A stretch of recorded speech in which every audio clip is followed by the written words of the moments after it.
On the news this afternoon, President Buhari committed to lifting 100 million Nigerians out of poverty. Governor Wike asked politicians to put interest of their people first. Media aide Festus Keyamo says Twitter promoting hatred in Nigeria. On the foreign scene, U.S. government takes down dozens of Iranian news websites accused of spreading false information.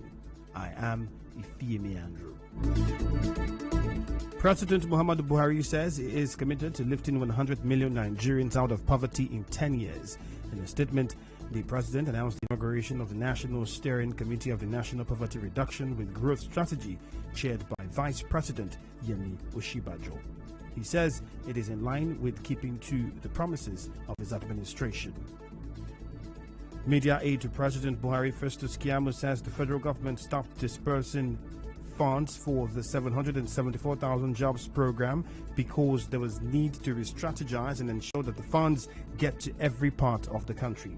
Speaking on a television interview, Mr. Keyamo explained that the government is now working with various banks.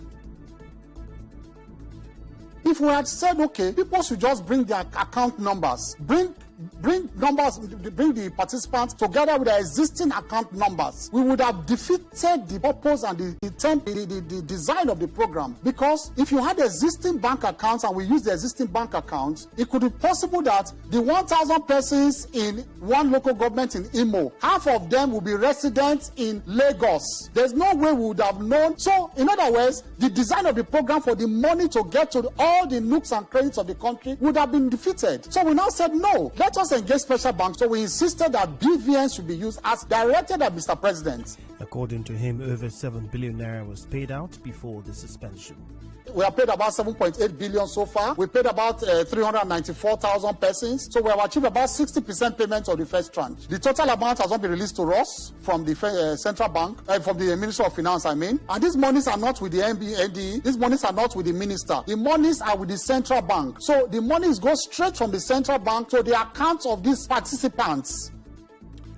Speaking on the ban on Twitter by the federal government, Mr. Keyamo believes that social media platforms should comply with the rules and regulations guiding its activities in the country. The trust of the federal government's battle with Twitter, it has nothing to do with the prosecution of Nigerians using Twitter. It's a regulation of the activities of Twitter within Nigeria. For a company to be somewhere in America, or like they call it the Silicon Valley somewhere, and open its platforms within our territory for activities to take place there, that determines the peace, unity of Nigeria, and then Nigeria will not act. I don't understand what people mean. So you mean that we, a sovereign state, should not have our own rules for that person making rules to follow too within our territory? Maybe they are regulating them in China, in Canada, in UK, in America. Festus Keyamo waved aside the order by the ECOWAS court. I have not seen anywhere where they say the ECOWAS court is the moral thermometer or barometer to decide whether Nigeria image is bad or not. An interim order, not a final order. And I think we should not be blackmailed into a corner and behave as if we are acting against our own principles. First of all, as a political party, APC, can you tell us examples where we try to use social media platforms to set the country ablaze? We are suspending Twitter for promoting hatred within Nigeria, for allowing its platforms for somebody residing in London to tell people to go and burn INEC offices, to go and kill policemen, to go and kill innocent citizens in a part of the country, and you call that free speech? A public affairs analyst, Chike Chude, has responded to comments by the federal government that President Buhari will apply dialogue in resolving security situation in the southeast. Speaking on the morning crossfire, Mr. Chude said the lack of trust in the leaders would hinder dialogue between those calling for secession and the government. People do not believe, a lot of people do not believe that the elites, the political elites, their political elites have actually represented them properly. They see them as a group of very selfish, self-motivated people. If we want to be practical about the real problems of this country, there is no dialogue that the federal government can conduct right now that will resolve the deep fundamental contradictions of the Nigerian state. Because for you to engage in that, to resolve it in the southeast, you must also resolve it in the southwest, in the north central and other parts of the country. He also questioned why the president has not shown commitment in handling the crisis in the north. don't see the same level of anger, the same level of frustration with what is happening in the north, vis-a-vis what is happening in the southeast. And that is the contradiction, because the president should also have the same level of intense frustration and anger about what is happening in the north, just like what is happening, in the southeast. That's the paradox. Meanwhile, Islamic scholar Sheikh Ahmed Gumi says bandits who kidnap school children should not be compared to IPOB members calling for secession. He said this was taken as a guest on Arise Television. IPOB is attacking the police, is attacking the army, is attacking INEC, government institutions, killing our men in service. And the herdsmen are kidnapping children, not to kill them, to get money. So how can you compare somebody who's killing our gallant men in the armed forces directly, attacking them, to somebody who's kidnapping children to make money, not to kill them? Look, we need some fairness in what we are doing. Here is the reaction of Mr. Gumi when asked about his loyalty to Nigeria versus his seeming support for the bandits. You were a captain in the Nigerian army before you left. You served in the military. Yes. You swore allegiance to this country. But now you are speaking for a group that is threatening the sovereignty of this country. Sheikh, where does your loyalty lie? Yes, my allegiance is to the Nigerian people, to the my allegiance to the Nigerian government. But I will not accept criminality. No, you see, I'm not an immigration officer to know who is a Nigerian or not by mere looking at him. And I'm not trained to identify Nigerian from non-Nigerians. But the people we saw in the bush are Nigerians. Away from that, Governor Nyesom Wike has called on politicians to put aside their personal interest and join politics to help their people. The governor spoke during the commissioning of the 16 kilometers of road network in Omoma local government area. He accused some politicians of being too money conscious. You may get money, but you cannot have all the money that will solve the problems of their people, right? There are people who enter into politics, their own business is what will enter into my pocket. But there are people who enter into politics, they say, look, what can I gain? What can I bring to my own people? To show that I'm in politics, to show I'm close to government. Because, yes, so many people say we're in politics, we are supporting the government. What have they been able to achieve for the benefit of their people? The governor also praised the loyalty of Kelechi Wogu, saying that those who are loyal will always be rewarded. He went on to ask Kelechi Wogu to make another request on behalf of Omoma people. Yes, so many people say we're in politics, we are supporting the government. What have they been able to achieve for the benefit of their people? When I called Kelechi and I said, look, now what do you want? He said, look, sir, my people don't have roads.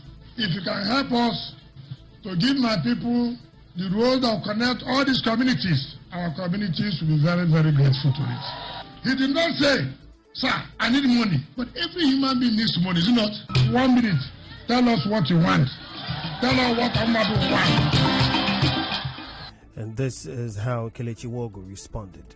Because the only way to ask for more is to say thank you for the one you have done. So thank you for the one you have done. Yes, as I will usually tell you, the only thing we ask for you is the road from Omakali. Once that road is done for us, you have done everything you have done for us. Thank you and God bless you. Still ahead, CBN, Rice Farmers Association of Nigeria, making moves to address rising cost of food prices in the market. Stay tuned.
As part of its Phase 3 back-to-school exercise books distribution campaign in Rivers State, an indigenous oil and gas firm, Green Energy International Limited, the operator of Otakikbo Marginal Oil Field OML 11, has donated exercise books worth millions of naira to primary, universal and senior secondary schools in their host communities and Andoni communities. Speaking on behalf of the company at the handover of the books, the AGM Community Relations, Mrs. Ibioku Amakri, said the move is to support and improve education in the host communities. She said Back to School campaign, which began in 2019, and the 380 scholarships awarded are some of the ways the company is giving back to the communities. We are supporting the communities in education. Recall that we have given 380 scholarships up to date, 40 undergraduates, 40 postgraduates, and 300 secondary schools. So what we are doing is, as the company is progressing, we want to ensure that the communities too, they are having the benefits. It's fulfilling to see that our communities, in the nooks and crannies where they are, green energy is impacting their lives by way of education. Mrs. Amakri also explained that the importance of education in the overall national development cannot be overemphasized. She urged the communities to continue to support the operations of green energy in Andoni. Our host communities are Ikuntown, Ayamekibu, Udamekibu, Asui, and Aswam. But this time we went further to Isiudu, Asramaija, Egwidi, Otiwen, Nyangala, Denma, were marginal oil fields. So from time to time we review our CSR strategies and what we can do for the communities. We hope to do more for the communities. We are very sure of that. It just shows that Green Energy is passionate about communities. So we also in turn expect them to be supportive of our operations in Andoni. Green Energy is blazing the trail. We will continue to support our communities. Some heads of schools and representative of the communities spoke to our correspondent. This company, Green Energy, they have been trying. This is not the first time.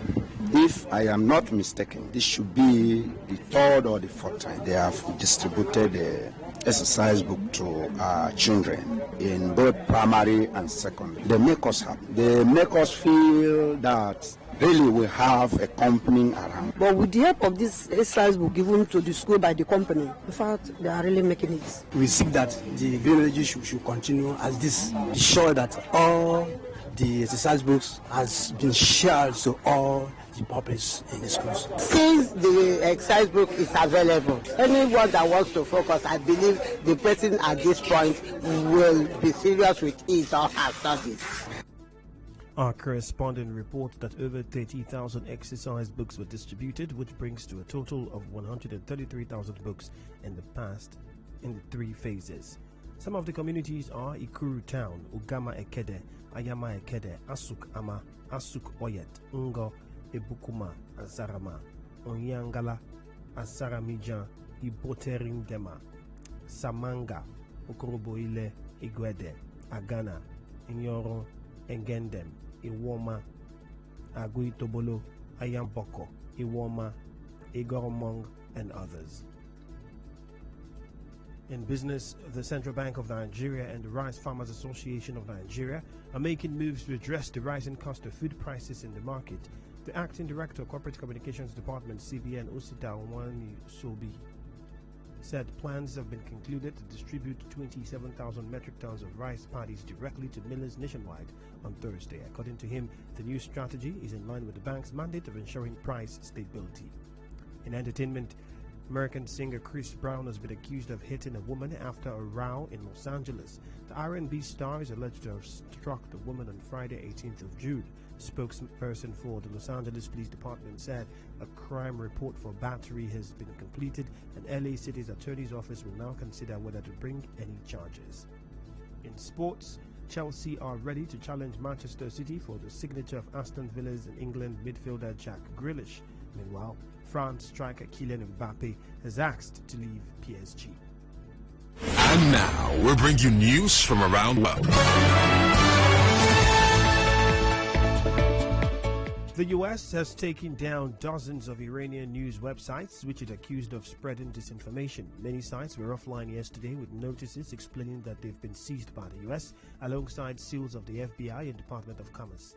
They include Iran's state-owned Press TV and Al Masirah TV, run by Iranian-backed Houthi movement. It comes amid heightened tensions between the US and Iran over reinitializing a nuclear deal. On the news this afternoon, you heard that President Buhari says he is committed to lifting 100 million Nigerians out of poverty. Governor Nyesom Wike has asked politicians to put the interest of their people first. The media aide to President Buhari, Festus Keyamo, has said that Twitter is promoting hatred in Nigeria. On the foreign scene, U.S. government is taking down dozens of Iranian news websites accused of spreading false information. The news was edited by Enohol Weviri. Contact our newsroom on 0818-900-0017. Sunny weather expected in Port Harcourt this afternoon. My name is Ifiemi Andrew. Thank you for listening.